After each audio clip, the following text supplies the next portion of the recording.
Let's understand the case of the fifth word in this video.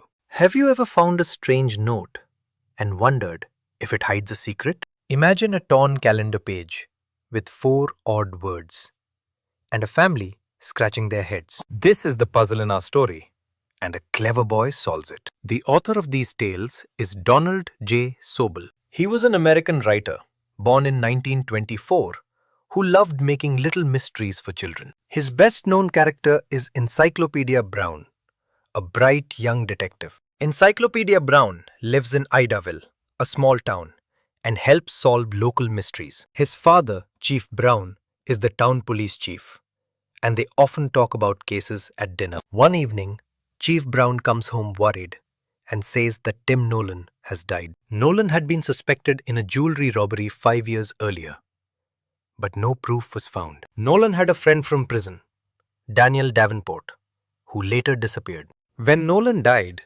he left his property to Davenport in his will. Taped to the will was a torn calendar page with 4 strange words written on it.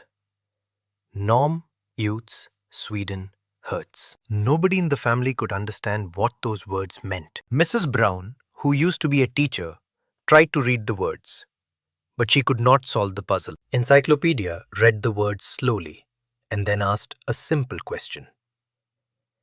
Is there a young fir tree in Nolan's nursery? Chief Brown said yes.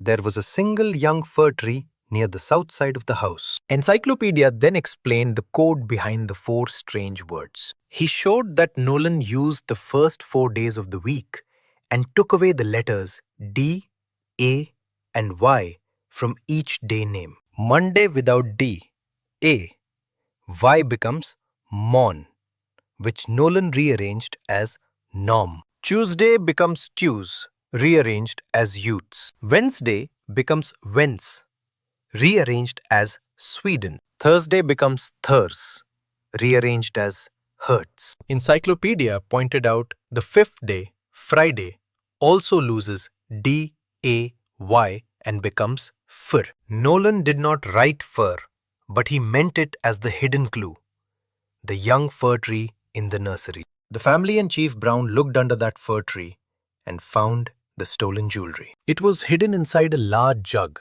filled with earth, the same jug from which the tree was growing. So the mystery was solved because someone noticed small details, knew language patterns, and used logical thinking. This story shows how observation and clear thinking can find the truth, even in small clues. So, what do we learn from this? We learn that careful observation, knowledge of language, and logical deduction can solve puzzles. We also learn that truth and justice can come out when we investigate calmly. Encyclopedia is modest and does not boast.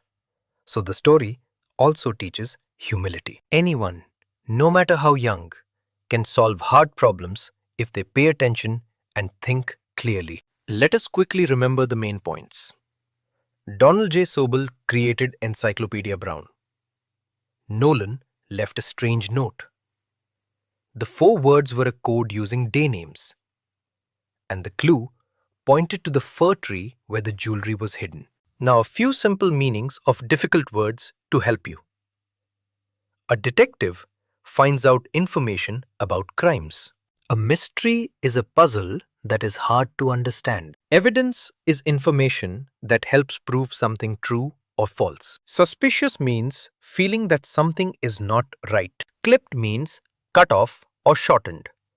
And deduced means worked out by thinking. A code is a way to hide a message. And a nursery is where plants are grown. A stroke is a serious illness when the brain loses blood. And a will says who gets a person's things after they die. Robbery is taking something from someone by force. And to testify means to speak in court about what you know. So today we learned the story, how the code worked, and the big ideas behind it. Keep your eyes open for small details and try simple puzzles at home to practice. Thank you for listening. And if you want to explore more stories and puzzles, gently check out more on EduRev to keep your curiosity growing.